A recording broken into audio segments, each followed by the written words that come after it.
Halo Sobat Obor, perkenalkan, nama saya Poppy.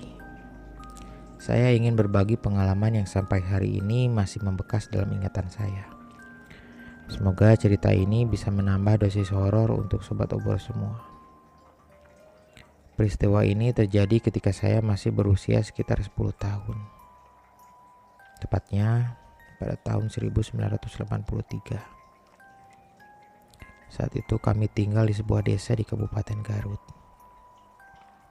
Waktu itu, ibu saya sedang mengandung adik bungsu. Selama masa kehamilan, tidak ada tanda-tanda yang mengkhawatirkan. Semua berjalan normal. Apalagi ibu saya sudah sangat berpengalaman karena sebelumnya telah melahirkan 9 orang anak yang semuanya lahir dengan selamat. Suatu siang, selepas sholat zuhur, ibu mulai merasakan kontraksi. Sekitar 1 jam kemudian, air ketubannya pecah. Seketika suasana berubah menjadi panik. Ayah langsung menyuruh kakak laki-laki saya mencari seorang paraji. Paraji itu merupakan panggilan untuk dukun beranak. Maklum, waktu itu di desa kami belum ada bidan. Tenaga kesehatan yang ada hanya seorang mantri. Jadi hampir semua persalinan masih ditangani oleh paraji. Menjelang waktu maghrib, paraji pun akhirnya datang. Beliau seorang perempuan berusia sekitar 60 tahun, bertubuh gemuk, membawa perlengkapan persalinan dalam sebuah buntalan kain. Ayah dan kakak membantu ibu memindahkannya ke kamar. Sejak saat itu, suasana di rumah semakin tegang. Semua hanya bisa menunggu di luar sambil berdoa agar persalinan berjalan lancar. Tepat sekitar pukul 9 malam, tangisan bayi akhirnya terdengar dari dalam kamar. Kami semua langsung mengucap syukur.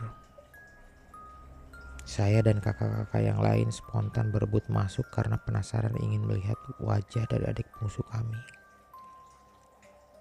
Namun Paraji segera mengusir kami keluar. "Can beres acan, can beres," katanya. Proses persalinan ternyata belum benar-benar selesai. Tak lama kemudian, beliau memanggil ayah agar mengumandangkan azan di telinga adik saya. Sementara itu, saya dan salah seorang kakak perempuan saya berniat membantu membereskan perlengkapan persalinan.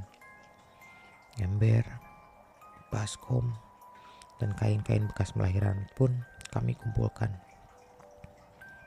Tanpa pikir panjang, saya mengambil kain yang masih penuh bercak darah, lalu membawanya ke kamar mandi. Perlu diketahui, rumah-rumah di desa kami saat itu masih sederhana. Kamar mandi berada terpisah dari bangunan utama dan letaknya beberapa meter di belakang rumah. Penerangan pun hanya berasal dari lampu pijar kecil berwarna kuning yang cahayanya remang-remang. Setelah meletakkan kain itu di kamar mandi, saya kembali ke rumah.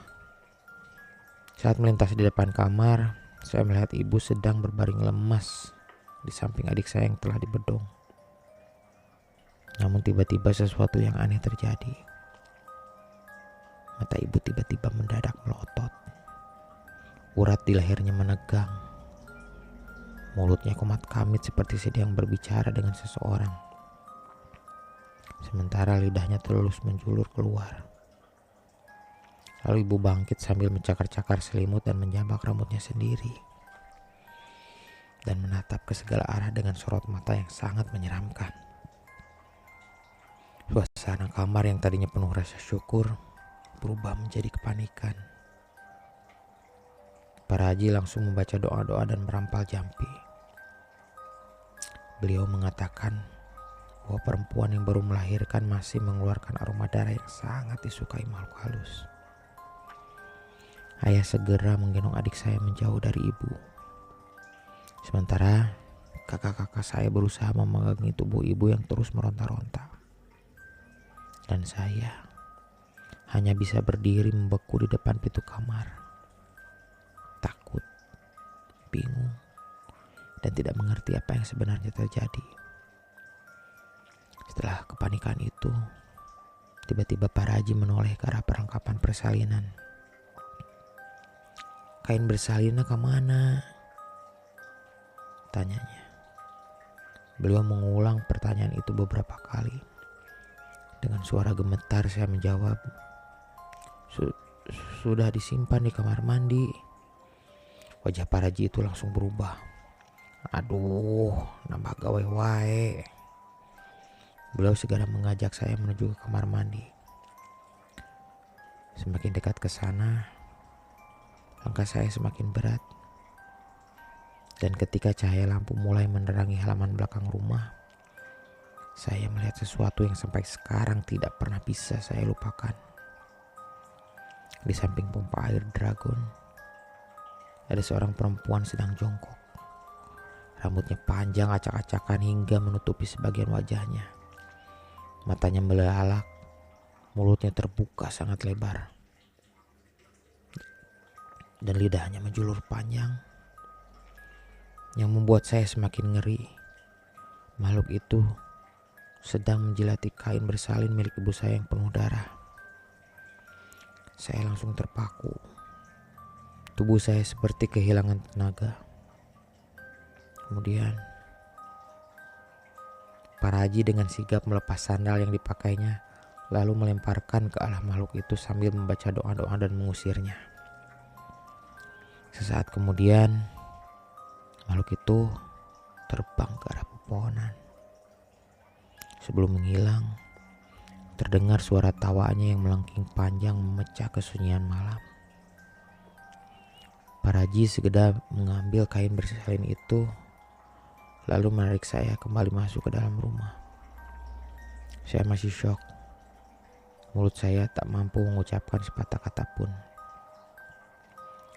Melihat kondisi saya, Pak Raji memberikan segelas air putih yang telah didoakan. Setelah meminumnya, tubuh saya terasa sangat lemas dan saya tidak ingat apa-apa lagi. Keesokan paginya, saya terbangun dengan badan yang terasa berat. Rumah saya sudah ramai oleh tetangga dan saudara yang datang menjenguk ibu dan adik saya.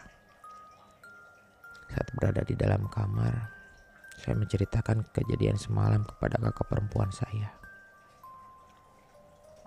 "Teteh, tadi malam aku lihat Kunti." Kakak hanya mengangguk. "Iya, Pak Raji juga cerita. Menurutnya, aroma darah persalinan dipercaya dapat mengundang makhluk halus. Karena itulah, kain-kain bekas melahirkan tidak boleh sembarangan diletakkan sebelum dibersihkan." Mendengar penjelasan itu, saya merasa sangat bersalah. Niat saya berinisiatif hanya ingin membantu. Namun justru setelah saya menyimpan kain tersebut, ibu mengalami kesurupan. Dan saya melihat sosok yang begitu mengerikan. Beberapa bulan kemudian, adik saya tumbuh dengan sehat. Namun anehnya, ia sering sekali sakit. Hampir setiap menjelang maghrib, ia selalu rewel tanpa sebab yang jelas. Dan akhirnya, ayah meminta bantuan kepada seseorang yang dianggap memahami hal-hal seperti ini. Kemudian, orang itu menyarankan agar nama adik saya itu diganti. Semula namanya Ganjar, diganti menjadi Sandi. Entah kebetulan atau bukan, sejak saat itu adik saya tidak pernah lagi sakit-sakitan maupun rewel setiap sore menjelang maghrib.